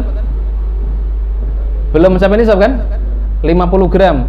Tapi dia punya perak sekitar 150 dirham. Perak 150 dirham sudah mencapai nisab belum? Belum kan? Tadi kan nisabnya perak 200 dirham. Dia punya emas juga 50 gram yang belum mencapai nisab. Boleh nggak kalau digabung? Berarti kan kalau digabung sebenarnya sudah hitung-hitungannya sudah lebih dari 85 juta itu. Kalau digabung. Nah, boleh nggak kalau seperti itu digabung sehingga dia jadi wajib zakat? Ya. La yudhammu ahaduhuma ilal akhir fi ikmalin nisab alal qawli rajih. Maka di sini pendapat yang rajih itu adalah tidak digabungkan antara satu dengan yang lain. Jadi kalau ada orang dia punya emas 50 gram plus dia punya dirham kurang dari 200 dirham, perak kurang dari 200 dirham, 170 misalkan, ya dia nggak wajib zakat. Dia nggak wajib zakat. Ya, makanya orang-orang yang bisa ngakali zakat itu bisa itu ngakali zakat. Misalkan dia emasnya harusnya 85 gram itu, tapi dia ganti bukan 85 gram, 60 gram, sisanya dibuat perak. Peraknya nggak sampai nisab. Kalau orang mau ngakali, tapi kita kalau bisa jangan ngakali ya, ngakali syariat ya. Boleh gitu. Iya. Li'annahuma jinsani mukhtalifani. Kenapa? Karena keduanya itu dua jenis yang berbeda. Falam yudham ahaduhuma ilal akhar kal ibil wal bakar wasyair wal qamah. Sebagaimana komoditi zakat yang lain nggak boleh dicampur. Misalkan apa? Misalkan ada orang punya onta jumlahnya 4. Onta nisabnya berapa? 5. Onta nisab zakatnya 5. Kalau ada orang punya onta 5 wajib zakat. Misalkan ada orang punya onta 4 plus dia punya sapi jumlahnya 20. Sapi nisabnya berapa? Sapi nisabnya 30. Onta berapa tadi? 5. Sapi berapa? 30. Ada orang punya onta 4, sapinya 20, ya nggak wajib zakat. Nggak wajib zakat. Kenapa? Karena dua hal ini adalah dua hal yang berbeda jenis. Jadi tidak bisa menggantikan satu dengan yang lain. Seperti itu nggih. Tayyib. Ya. Ini terakhir ya, saya tambahkan. Fi zakatil hulli. Zakat perhiasan. Ini penting ya. Kenapa? Karena sebagian ibu-ibu, subhanallah ini ya, masih banyak bentuknya perhiasan tapi nggak mau bayar zakat. Kenapa? Ada pendapat Ustadz yang nggak boleh bayar zakat, yang nggak wajib zakat Ustadz. Kalau ada perhiasan dan perhiasan itu perhiasan yang dipakai. Nah, tayyib. Bapak Ibu jamaah sekalian yang Allah Ta'ala muliakan, terkait dengan zakatul huli, zakat perhiasan emas atau mungkin perak ya, ini para ulama khilaf berbeda pendapat. Sebenarnya kalau kita mau merunut kepada pendapat jumhur, mayoritas ulama itu sebenarnya tidak ada zakat perhiasan emas dan perak yang biasa dikenakan dipakai ibu-ibu, dipakai wanita. Ini senang banget ini Bu Win. Pendapat jumhur ini ternyata Bu, pendapat mayoritas ulama. Dan ini termasuk di antara pendapat sahabat-sahabat yang lain, Abdullah bin Umar, Jabir, Aisyah, Asma binti Abi Bakar, bahkan kalangan para sahabat. Kenapa Ustadz? Karena didukung beberapa dasar atau dalil. Yang pertama hadis Nabi SAW, laisa fil huli zakatun. Tidak ada zakat dalam perhiasan. Tidak ada zakat dalam perhiasan. Meskipun hadis ini kesahihannya itu banyak dipertanyakan oleh para ulama. Ada yang mengatakan ini hadis makbul, ada yang mengatakan ini hadis yang mardud, ada yang mengatakan ini hadis yang diterima, ada yang mengatakan tidak diterima. Yang kedua adalah riwayat dari Nafi bahwa Abdullah bin Umar itu memakaikan anak-anak beliau dan budak-budak wanitanya emas, dan Abdullah bin Umar itu tidak mengeluarkan zakat. Padahal Abdullah bin Umar itu dikenal dengan sahabat yang paling mirip ibadahnya dengan Rasulullah SAW. Kemudian yang ketiga, qaul Ibnu Umar, perkataan Abdullah bin Umar, laisa fil huli zakatun. Tidak ada zakat pada perhiasan. Ya. Kemudian apalagi Ustaz? Termasuk diantaranya adalah Ibunda Aisyah, ya, beliau mengasuh anak-anak wanita dari saudaranya yang mereka yatim, ya, dan mereka dikenakan perhiasan. Kemudian Ibunda Aisyah tidak mengeluarkan zakat, ya, termasuk Asma, ya, dan para ulama-ulama yang lain, ya. Dan para ulama yang mengatakan tidak ada wajib zakat pada perhiasan itu tidak pada emas yang haram. Tidak pada emas yang haram. Misalkan emas yang haram apa Ustaz? Emas yang dipakai bukan perempuan yang pakai, tapi yang pakai misalkan laki-laki. Maka kalau emas itu dipakai laki-laki tetap wajib untuk dikeluarkan zakat. Atau emasnya dipakai sama bencong misalkan, ya, banci misalkan, itu kan laki-laki kan? Laki-laki, nggak boleh kan pakai emas, kan haram. Maka yang seperti ini tetap wajib untuk dikeluarkan zakat. Ini pendapat yang pertama. Yang kedua adalah pendapat yang mengatakan perhiasan emas dan perak itu wajib untuk dikeluarkan zakat secara mutlak ketika sudah mencapai nisab dan sudah mencapai haul. Dan ini termasuk pendapat yang dirojikan oleh muallif di dalam kitab dalam kitab Fikih Muyassar, termasuk Syekh Abu Malik Kamal yang menulis kitab Sahih Fikih Sunnah juga merojikan pendapat yang kedua. Jadi perhiasan yang dipakai oleh para wanita itu juga wajib untuk dikeluarkan zakat. Nah, di sini disebutkan la khilafa baina ahli ilmi fi wujubi zakat fil huli al mu'ad lid-dikhari wal kara. Tidak ada khilaf di antara ahli ilmi tentang wajibnya untuk mengeluarkan zakat perhiasan yang disimpan dan disewakan. Ini tidak ada khilaf nggih. Kalau perhiasannya itu tidak dipakai, hanya sebatas disimpan jadi simpenan, jadi di kalangan para ulama tidak ada khilaf, wajib untuk dikeluarkan zakat. Wa fil huli al muharram, dan dari emas yang haram, tadi emas yang dipakai oleh laki-laki. Karrajul yattakhidhu khatiman min dhahabin, laki-laki yang pakai cincin dari emas. Awil mar'ah tattakhidhu huliyan suni ala suratin hayawan, atau perempuan yang dia pakai emas tapi bentuk emasnya itu bentuk hewan, bentuk binatang. Au fihi hayawan amal huli al mu'ad listi'malil mubah wal 'ariyah fas-sahih min qawli ahli ilmi wujubu zakat fihi. Adapun emas yang dipakai oleh perempuan dan pemakaiannya pemakaian yang mubah, maka menurut pendapat yang sahih wajib untuk dikeluarkan zakat.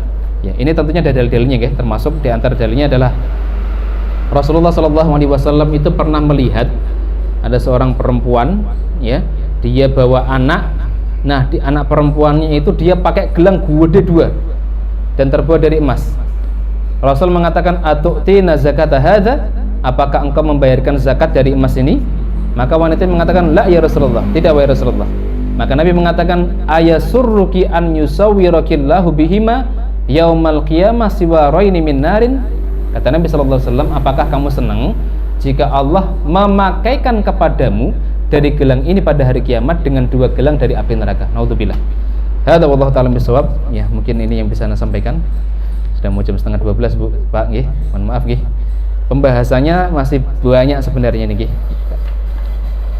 Kita juga belum bahas asnaf mustahik zakah ya, yang berhak untuk menerima zakat, termasuk zakat fitrah juga belum kita bahas secara rinci. Barakallahu fikum. Semoga yang sedikit ini bisa bermanfaat untuk kita semua. Tutup dengan hamdalah dan kafaratul majelis.